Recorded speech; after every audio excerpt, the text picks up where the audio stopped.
Chapter 7. Julian. Julian peeled the handwritten note off his front door as he went in. He didn't stop to read it.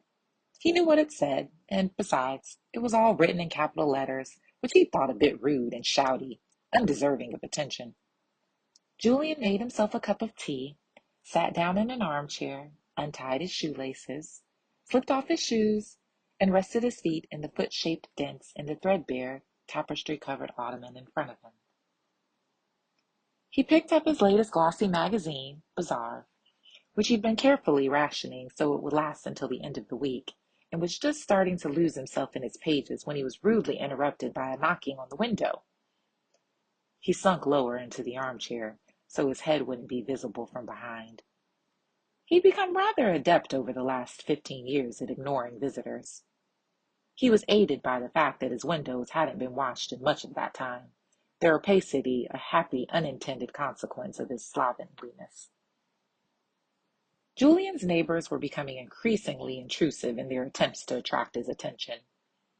With a sigh, he put the magazine down and picked up the note he'd been left.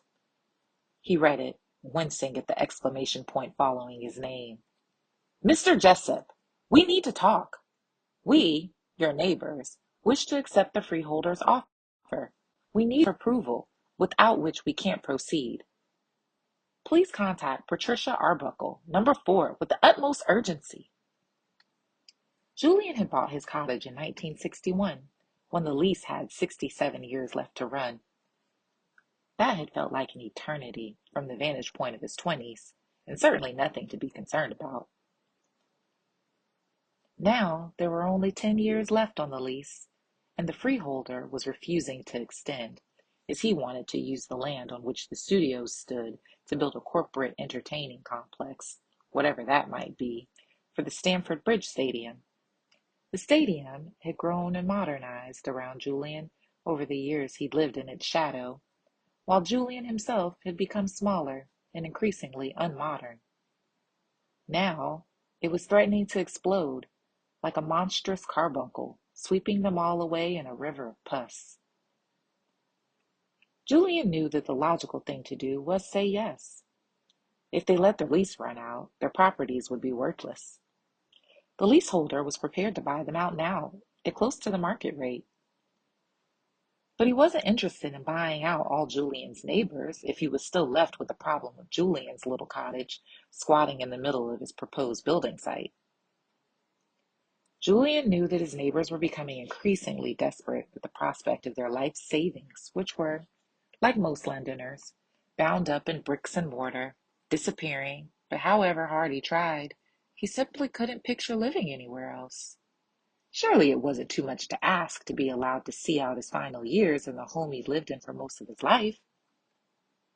A decade should easily suffice. And what use would the cash offer from the freeholder be to him? He had a decent enough income from his investments. He hardly lived an extravagant lifestyle, and what little family he had left he hadn't seen for years. He had no qualms about their inheritance disappearing in a puff of legal paperwork and expired deadlines. He knew, however, that refusing the offer was selfish. Julian had spent many years being unutterably selfish, and he'd been paying for that behavior for some time. He really wanted to think that he was a changed man, repentant, humble even. So he hadn't said no. But he couldn't say yes, either. Instead, he was sticking his metaphorical fingers in his metaphorical ears and ignoring the problem, despite knowing that it wasn't going away. After 5 minutes or so of increasingly frantic knocking and a final exasperated exclamation of, "I know you're in there, old man," Julian's neighbor finally gave up. Old man? Really? Julian's cottage was more than a home, and certainly more than a financial investment. It was everything, all that he had. It housed all his memories of the past and the only vision he could imagine of the future. Every time Julian looked towards his front door, he could picture himself carrying his new bride over the threshold, heart bursting, convinced that the woman he held in his arms would be all he'd ever need. When he stood at his stove, he could picture Mary and a penny hair tied back, stirring a giant pot of her renowned Boeuf Bourguignon with a ladle. When he sat by the fire, Mary sat on the rug in front of him, knees pulled up to her chest, the sharp bob of her hair falling forward as she read the latest of her romances, borrowed from the local library. There were the uncomfortable memories, too. Mary, crying silent tears, clutching a love letter she'd found pinned to his easel by one of his models. Mary, standing at the top of the spiral staircase leading to the bedroom, hurling another woman's stilettos at his head. Often, when he looked in a mirror, Mary looked back at him, her eyes filled with sadness and disappointment. Julian didn't avoid the bad memories. If anything, he encouraged them. They were his penance, and in a strange way, he found them rather comforting. At least they meant he could still feel. The pain they caused gave him a momentary relief, rather like drawing one of his artist's scalpels across his skin and watching it bleed, which he only did on very bad days. Apart from anything else, his skin took so much longer to heal now. Julian looked round the walls of his home, almost every inch covered by a jigsaw of framed paintings and sketches. Each one told a story. He could lose himself for hours just staring at them. He'd think back to conversations he had had with the artist, advice and inspiration shared over carafes of wine. He'd remember how each had come to be here. A birthday gift, his payment for Mary's endless hospitality, or purchase from a private viewing because he particularly admired it. Even their positions on the wall had meaning, sometimes chronological, while others were thematic. Beautiful women, London landmarks, peculiar perspectives, or particular use of light and shade. How could he possibly move them all? Where else could they go?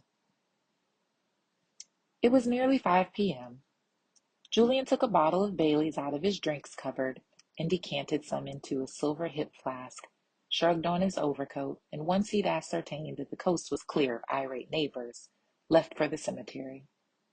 He spotted that something was different about the Admiral's grave from some distance away, but it took a while for it to sharpen into focus. It was another letter, black writing on white paper. Were his neighbors leaving notes for him everywhere?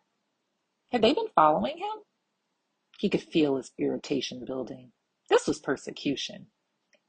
As he got closer, he realized that it wasn't a message from his neighbors at all. It was an advertisement, and he'd seen it before, just that morning. He hadn't thought much of it then, but now it became clear that it was designed specifically for him.